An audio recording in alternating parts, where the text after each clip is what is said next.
Dans cette vidéo, nous allons préciser et développer certains des concepts de base des cycles biogéochimiques.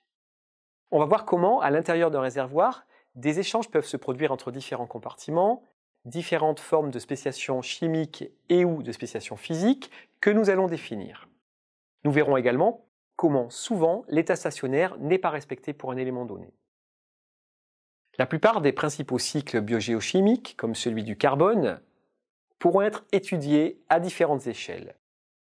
De la plante à l'échelle de la parcelle ou à l'échelle du bassin versant, incluant donc la rivière ou le lac.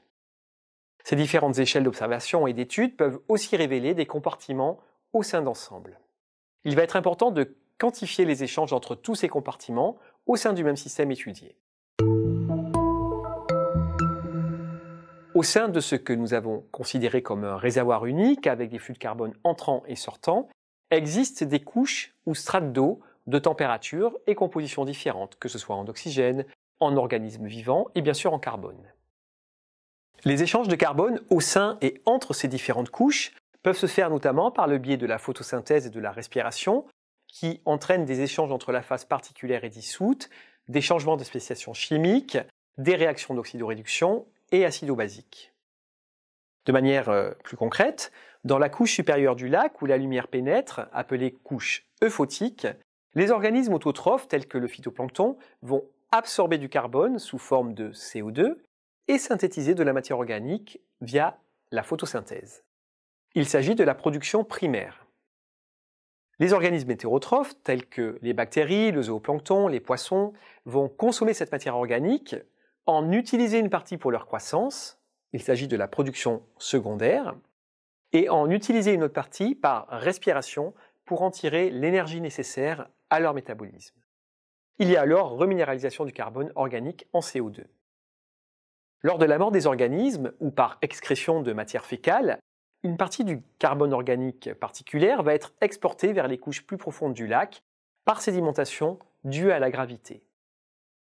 Dans ces couches profondes, les restes des organismes vivants, comme ce carbone organique particulier, pourront également être reminéralisés par respiration et une partie, généralement plus faible, pourra être enfouie et donc stockée dans les sédiments qui constituent un autre des compartiments de ce lac. De plus, le carbone incorporé en tant que biominéral par les êtres vivants, comme les coquilles calcaires par exemple, va être en partie dissous lors de la sédimentation vers le fond du lac et en partie stocké dans les sédiments. Dans l'étude des cycles biogéochimiques, il est important de connaître et de pouvoir différencier les spéciations chimiques et physiques des éléments, car ils ne seront pas soumis au même processus et comportement. La spéciation physique est la phase physique de l'élément étudié, comme gaz, solide ou liquide. Mais plus précisément, dans les environnements aquatiques, on différencie surtout les formes particulières, dissoutes ou entre les deux, colloïdales.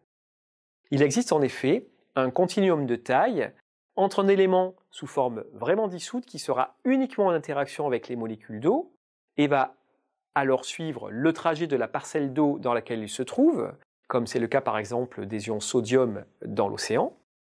A l'inverse, une spéciation physique particulière, comme le carbone des tissus des organismes biologiques, plus grosse et plus lourde, va être soumise à une gravité plus importante et sa trajectoire pourra différer de la parcelle d'eau qui l'environne. Ils pourront ainsi sédimenter au fond du lac. Entre les deux, ce sont les colloïdes, des macromolécules avec un comportement intermédiaire.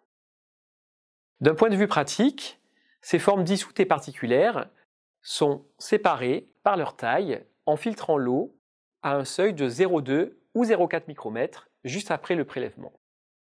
Cette différence permet aussi de séparer les organismes biologiques, bactéries, phyto- et zooplancton, etc., de la phase dissoute, à l'exception des virus qui sont plus petits que 0,2 micromètres.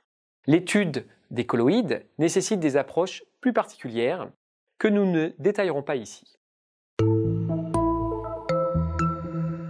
La spéciation chimique est la formulation chimique de cet élément dans le milieu ou, plus concrètement, la formule moléculaire et ou ionique sous laquelle on pourra le trouver.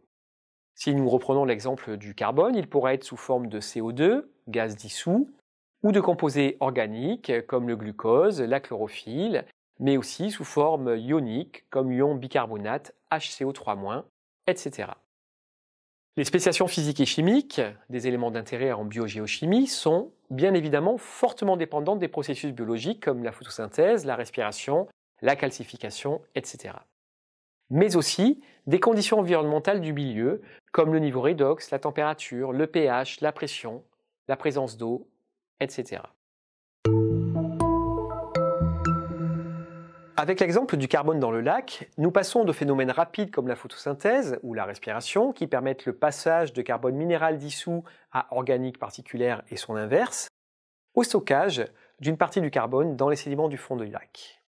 L'effet de ce stockage va se cumuler sur des milliers ou des millions d'années pour former d'une part des roches carbonatées, comme les calcaires, et d'autre part, dans des conditions particulières de préservation du carbone organique, des roches carbonées, qui pourront contenir du méthane ou du pétrole.